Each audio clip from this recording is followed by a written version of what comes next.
school in India, as in I started school when I was 3 years old, and that was called Nursery 1 for us. And then I went up to 12th grade in the same school. So from age 3 to age 18, I was in the same school. Main difference would be we had less options, I guess.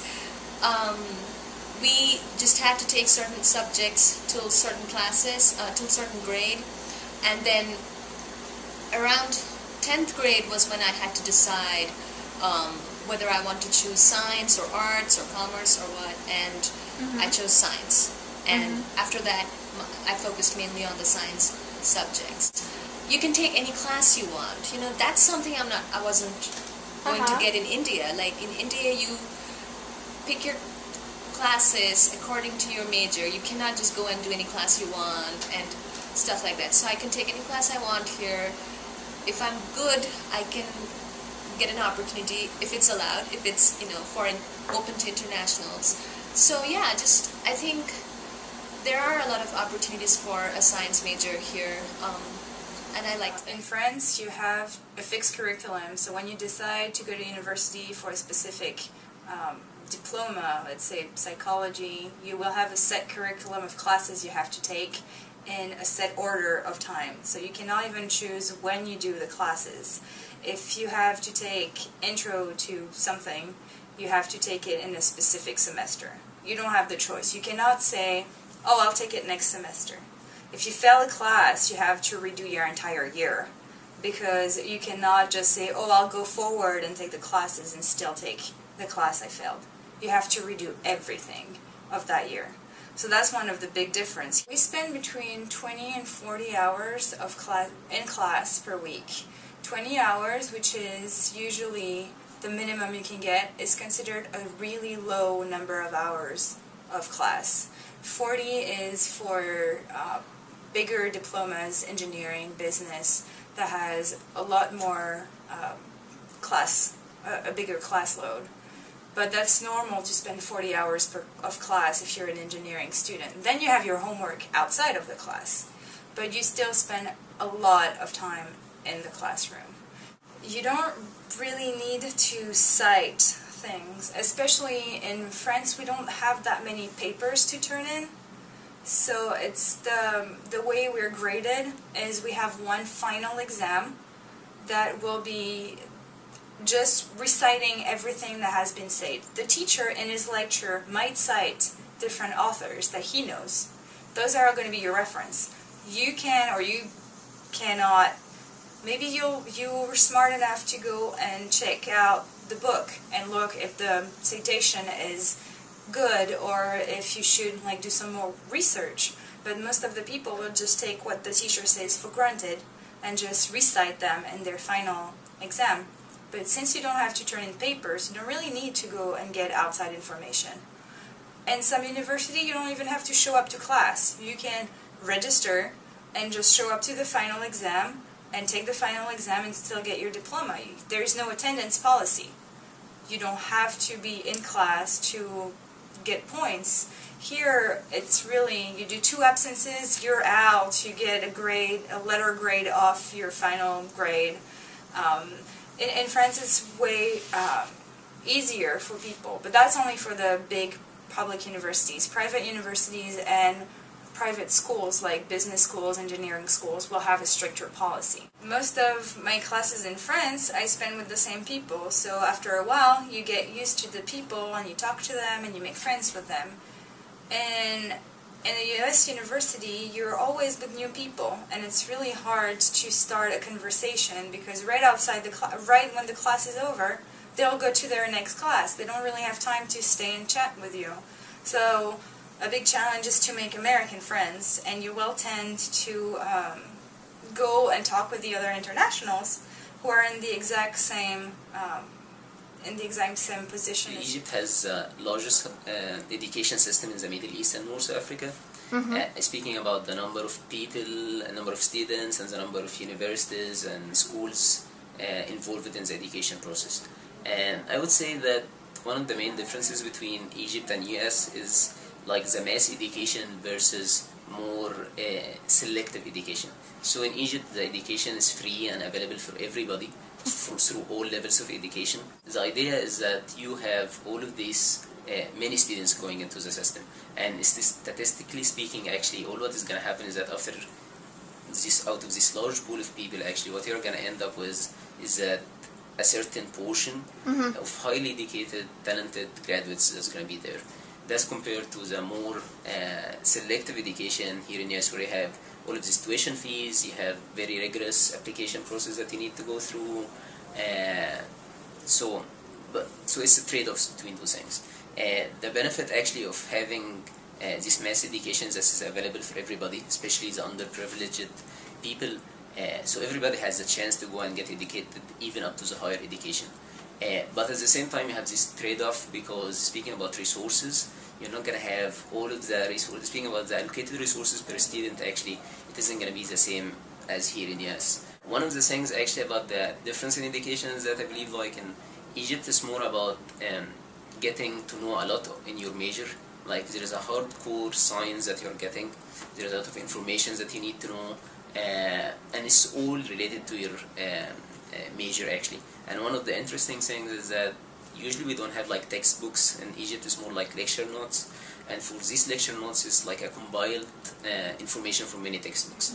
And the point in it actually is that you need to be well-rounded in your field, compared to here in the US, where you don't need to know much about it. You need to know about your major, but not very detailed about your major.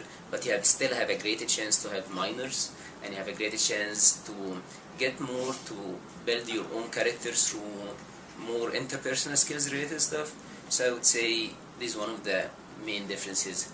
Very focused in your major field compared to well-rounded in other fields beside your major. This level is obligatory for people from 6 through 14 years old. The second level it's not obligatory, and it's equivalent, similar to the Americans' high school. The third level it's not obligatory as well, and it's the higher education, comprised of the undergrad courses, the graduate programs, the specialization programs. The Brazilian educational system is ruled by our federal government through a Department of Education that defines the general principles for all schools and universities, whether they are private or public. The right to have access to education is assured, is guaranteed by our federal constitution. So the first level, it's until the age the children is 14 years old. Then you have the high school, it's equivalent to a high school. It's from 14 to 18, 17, 19, something like this. And then you have the higher education. So in Brazil, overall, our public universities, they are free. You study over there, you don't need to pay fees and tuitions. But we don't have positions for everybody. So in order to get accepted in those public universities, the students, they need to take tests, and this process is very competitive. So usually for students in their senior year of the high school, the word vestibulares, those tests we call vestibulares, it's a nightmare for every student because it's very competitive.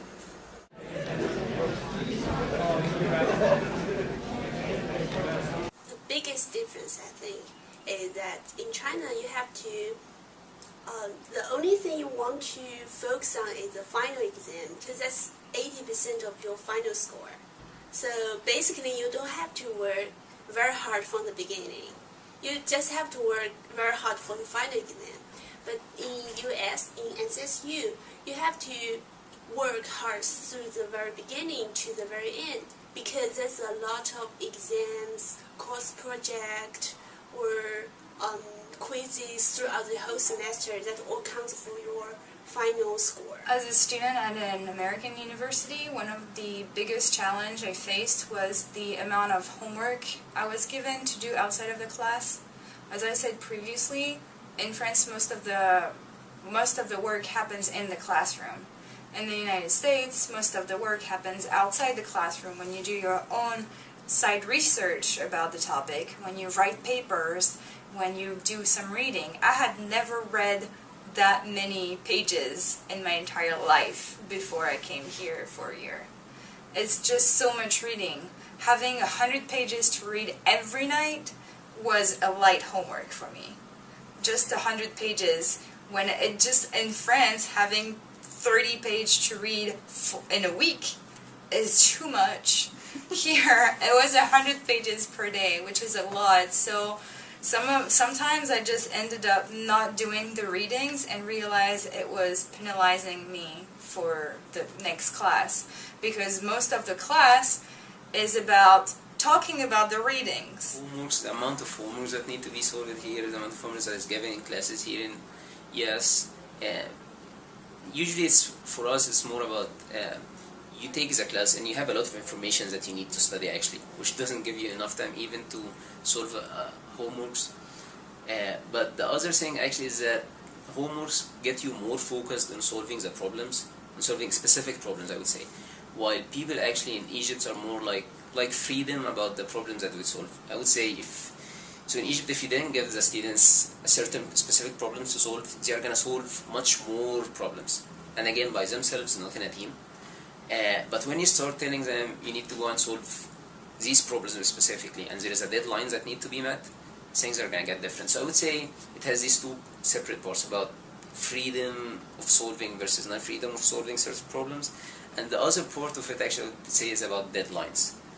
Not many people in Egypt are comfortable with having multiple deadlines. So deadlines are a really challenging thing for when you start, after some time you start getting integrated in the system. But I would say, yeah, the deadlines is an important issue, especially if it is multiple deadlines coming after each other. And as soon as you miss the deadline, you will start to feel bad about yourself, and you have to make sure that you keep your self-motivated actually. The SAT is just one test for everybody. Over there, you have a big test that can be used for different universities, but some universities they choose to have their own test. So that's the first difference. And the second difference, I think over there is more competitive to get into good schools. It's like very, very competitive. Usually people study 1, 2, 3 years in a row to take this test, have a good grade, and get accepted. I think it worked a little bit different than here, as in from second grade we had basically 2 rounds of big exams, 3-hour exams in each class, half-yearly and annual. So I think it's a little different in the sense that here I think there are more frequent, shorter tests, whereas in India, in our classes, we had bigger tests 2 times. A good surprise for me was partial credit. I discovered that you actually get partial credit in the US for something like, say, math. The professor or the grader doesn't just look at the answer or the value in the end and gives you a 0 or full credit. They actually check the whole work and give you partial credit based on that. This was not always true in India. The different testing, I would say, was a big difference because, like I said again, here you get tested every 3 or 4 weeks, and there are 15-minute tests probably in all the classes, and all these tests actually go towards your final grade in the class. It's not like you can do well on your final exam and that's it. Everything you do in the class, all the homeworks, all the tests, all the quizzes, participation, and the final goes towards the final grade. So you have to do well throughout the semester to do well in the course, and it's very hard to get an A+. In India, I think what I was used to there was that you did well on your final and you do well in the class, basically. Here it's different.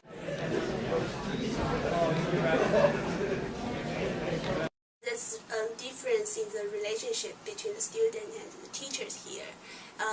Is in China, the culture is that the young people have to always respect to the old people, and they treat that as your father generational stuff, and you have to be very respect to them. But here, the teacher or the professor is just like a friend of you. You can talk with the professor as a friend, ask any question, even in the middle of the class. And the teacher and the professor is always there to answer your question. What is called the power index. And for the power index, actually, it's more about how the student is perceiving his professor or his teacher or whatever. And I believe it's one of the culture things. So I would say that power index in Egypt actually is very high, where people are respecting their teachers and professors greatly, up to extent that can get them not to fear actually to say their counter argument or challenge their professors. They always believe that their professors are right and correct, which is good up to a certain extent, because the other side of the spectrum actually we have here in US, where some people actually can come to an extent to feel like their professors don't know much, or you have to challenge every single aspect. So it's like this thing is about the power index. How are you gonna speak with your teacher? Can you raise your hand in the class and start challenging his ideas or not? So this is one of the, I guess, main differences, and there should be something in between these two things actually.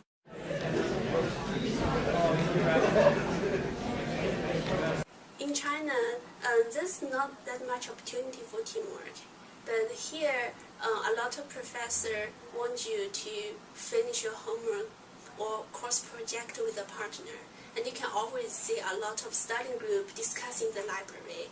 And in China, the library is really quiet. As I said before, the teamwork and communication is really challenging, but it's really, really a good thing. And I think I really like that, because I can work with my friend, my classmates, and my partners, and we communicate, and that makes me happy every day. And also, I can notice my progress every day. One of the other differences, and I guess it has to do with the whole system in US compared to Egypt, actually, is about the teamwork issues. So in Egypt, you can excel by yourself. You can build yourself, and again, it has to do with the large number of people. So it's always based on how you excel over this many large pool of people. In US, it's more about the teamwork, and you don't need to excel. I mean, you're gonna find if the whole organization actually did a good job. So for these teamwork things, this is one of the challenges that many of the, I wouldn't say many, that some of the new students, actually new Egyptian students may face, is that they used to solve their homeworks back in Egypt by themselves. They came here and they started finding that you need to solve the homework in a group. Actually, it isn't just like by yourself. You need to work in a team. And even your research, if you start doing a research, you enter a research group, and you need to work in a team. And all of the consequences based on working in a team, through going that you need to go for a lunch, and you don't eat, I mean, it isn't about you have your lunch by yourself. You can go with other people to have your lunch. You need to communicate with people more. And when it starts coming to this point, one of the challenges is what you should be speaking about and what are the topics that you're going to raise. I would say this is one of the main challenges that many people face from Egypt. Actually, is like that topics are different coming from countries that speaking a lot about politics, especially recently, compared to another country where politics, actually, you need to know the people well before you start speaking about politics. And going through speaking about your personal details and what level of personality. So it's all about the topics that you're going to speak with, which is still important, and its main importance to be part of the team, actually, more than being working by yourself. Mm-hmm. The other, so it all has to do with this teamwork, and I would say that unfortunately, if you didn't show up good team working abilities in the first few months or whatever, that your first chances that you're going to meet the people that you're going to stay with for longer time, it will be difficult to get integrated again in this system. Whoever is teaching international students, I guess, needs to keep in mind that there's a buffer time. Actually, it's just like nobody hates teamwork. It's just like it depends what you're doing before and what you need to do after. All people are going to go and say teamwork is great, but it's just they need to keep in mind that these people haven't done that a lot before. So it has to be like a step-by-step. Even, I would say it would be great actually for international students, for teachers who are teaching international students, if they helped them in going for certain teams with more easygoing people, with more considerate people, even stuff like that. So I guess that's gonna be important. So I like teamwork. I want the teachers to know that, or professors to know that international students like teamwork. It's just a little bit a challenge. The language is always a big challenge to express yourself, your ideas, academic ideas, elaborated thoughts in a different language. It can be challenging. Yeah. I think here is more professional. Over there, it's not that here we value debate a lot, but over there you don't need to flourish so much. When you need to disagree with someone. So for me it's more similar to my work environment when I was disagreeing with my peers. You need to be more careful. In Brazil, in a classroom, you can just say straight away what you think. The most challenging thing is about communication. And I think communication is not only about the language, it's also about the culture. The way how you speaking with your friend, how you respond to your friend. For instance, it's really hard at the beginning, it's really hard for you to understand the American jokes. And sometimes when you hang out with your American friends, they be talking about some jokes that they are all laughing, but you have no idea why they are laughing at that. And sometimes for something that you think it's really funny, but your American friends may think, okay, that's just really playing. So I think that's the culture stuff. It's very challenging and it takes the effort and the time to get used to that. I think the American friends is really polite to you. It's really different in China. Here you have to speak in a way that's really polite, like can you do something, or they want you to do something. They never just direct ask you to do something. They see in a way that really that's really polite, like can you do something, or maybe you want to do something. Just don't speak in a way that you do this, you do that. So because I understand a lot of Chinese students, they have language limit, so they try really hard to construct the whole sentence, but don't forget about the way you express it. I think that's really important. I think that will makes you new good friends if you can make that correct. In the beginning, especially in my first semester,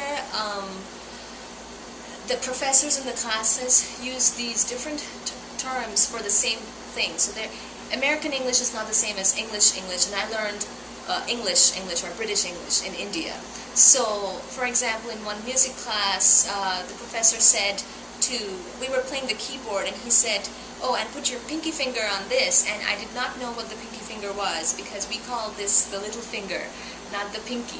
So, just different terms, like, ping pong is table tennis, pinky is the little finger, or just different terminology in classes. In my physics classes, some of the professors would use, sports examples, physics problems based on sports played in America that I had no idea about or didn't really know that much about. So I couldn't do the problem because I didn't understand the problem, the story of the problem. Yeah. There are some cultural apparent things, like the way that you are sitting in the class, the way that you are speaking, the voice, how loud is your voice actually while speaking. So one of the things actually in Egypt, it isn't very much common to have a student putting a leg over a leg, crossing his legs actually in front of his professor or advisor. And moreover, actually, there is no way to get your feet to face your advisor face or your professor face. Even in class, you can't sit like that. That's totally unacceptable. Compared to here in the US, that nobody even cares, nobody even thinks that this is an issue. I mean, it will not be even an issue that passes by mind of a teacher or a student. And it's just like an apparent thing. French classes, You let the teacher talk, you don't ask question, you just take notes. Here you're asked to interact with other students and with the teacher, and it's just really challenging because I'm not used to be asked questions. I'm not used to having to give my own opinion. Usually it's the teacher says what's right, and you just go along with it. In America, they're asking your own opinion, and they're saying like, okay, that's a good point of view. And so they're actually taking into account what I just said. That was challenging to just be confident enough to start talking. Here, you get a couple classes and you have a lot of work outside the classroom. In France, most of the work is done in class when teachers really start talk for an hour and a half, up to 4 hours. Sometimes we have classes that are a 4-hour class long, and you just get a little break at the middle, but you're in class with the same teacher and the same people for 4 hours. And the teacher talks, and you take notes. You take everything that the teacher says. And then when you go home, you just study whatever the teacher said, because it's still considered as the best way to learn is from somebody who has the knowledge. So everything is technically the truth.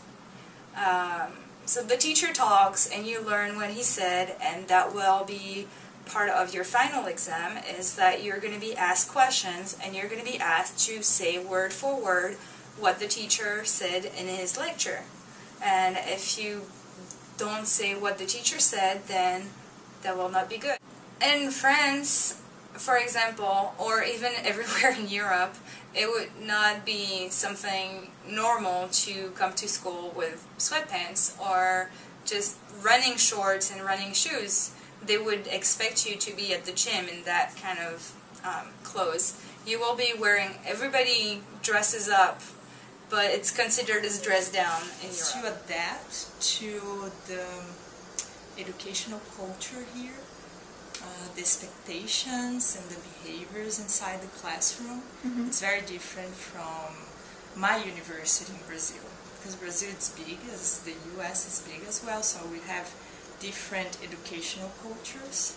So it was a big contrast. The university that I was studying had a very different culture from the department that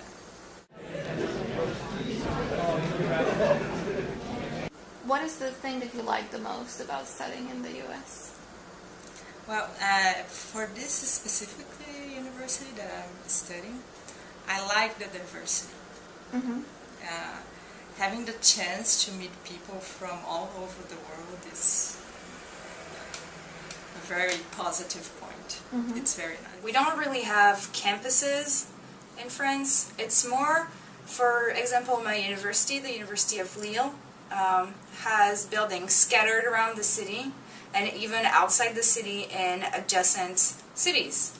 So when you go to class one morning, you might be in one building in the city, then you have to take the metro or transportation for about 20-30 minutes and get to another building. So it's really not everything together. It's really scattered, and if it's kind of close together, like the Catholic University of Lille, then the buildings are in the normal streets. There's going to be restaurants, private homes, normal, regular traffic street going on everywhere. There is no specific block that this is the university block. Our everything is not particularly belongs to the school. Everything still belongs to the city around it. Just the building or the university. My favorite thing about an American university was the great school spirit that is on campus. We don't have sports team, and here they're a big part of the college experience. We don't see people people are not even proud of their schools in France. Here everybody's super proud of the school they're coming from, where the school colors, they have Spirit Day, they have everything with the name of their school, of their mascot. It's a great community feeling. You just feel that you're part of something, and you're not just here for classes. You're here for way more than that. You just feel part of it. Even if you're from far away, you're in, and as soon as you wear your NC State t-shirt, you're part of it. So you can blend in. There's a lot of video game in the library. You can play in that with your friends, and you can hang out there and make new friends. In China, it's really quiet. They think the library is a place for only study or reading, not for making friends, playing game. The first time when I was in the dining hall to have my lunch, I ordered a sandwich, and I can choose any stuff I want to put in the sandwich, but I have no idea what's. There's a lot of sauce, like there's a lot of dressings, and I never tried that before. I have no idea what kind of, no idea how they taste. So I just said to the guy, I want all of them in my sandwich, and that guy looked at me and he made me think I was a weird girl, and asked, are you sure? I said, yeah, I'm sure I want all of them. So I got a really huge sandwich. It will seem a little bit weird, so just imagine with me if you're sending an email through your Gmail or whatever from other part of the world to a professor in an MIT, for instance, and you want to ask him about a question in the textbook that he has written. How is that going to be different than this same exact professor receiving the email from .edu account here in US? So I would say this thing also I felt like it's a privilege for me. Like now I can access the companies even. There are many companies actually. The system is integrated in a way that I come and I have my EDU email, I have my US phone number, my address, all of this stuff actually it comes like that in whatever company form you are filling, whatever advisor you're speaking to, whatever professor, whoever here in US. So actually sort of gives you an identity. Exactly. It makes me like people accepts me and are ready to communicate with me easier. I like how the culture is more towards making a lot of spin of startup companies out of the technologies happening here. So that's how you feel like your PhD can contribute to something happening afterwards, or that's how you can start having a vision of how your PhD can get you reach afterwards, if you're gonna say that, compared to just doing science for science. Because one of the challenging parts in Egypt, which people are working on right now, is that the payments for professors is low, and as every part of the world is lower than actors, lower than sports people, all these things, but in Egypt it's even lower than that. So not many people, although people go for PhDs and start doing their PhDs, but it's just like a culture that they are doing it just because it gives them higher social ranking, but they don't know what they are going to do with it afterwards. And one of the things that I like a lot is that you can do your PhD, you know that if you focus more on it, you're going to get something out of it, which is going to be a company, you're going to have more sense of achievement, and at the same time you can get reach actually out of it. So having the culture motivating you and pushing you to do that, this is one of the things that I like. The most valuable experience I've had in college in the US is research, actually. I said earlier that there are fewer research opportunities for internationals, but actually NC State is a good research school, so I did find research opportunities here in my own university, and it's been great. So there are great research mentors, and I've learned a lot from them, so that's my most valuable research experience. This is what I came for. Like undergraduate research is not something you can easily do in India. Like I don't think they have that infrastructure or just that kind of opportunities back home. So as a physics major, being able to do research in physics and chemistry in whatever I want in the university has been great. I mean, NC State is great.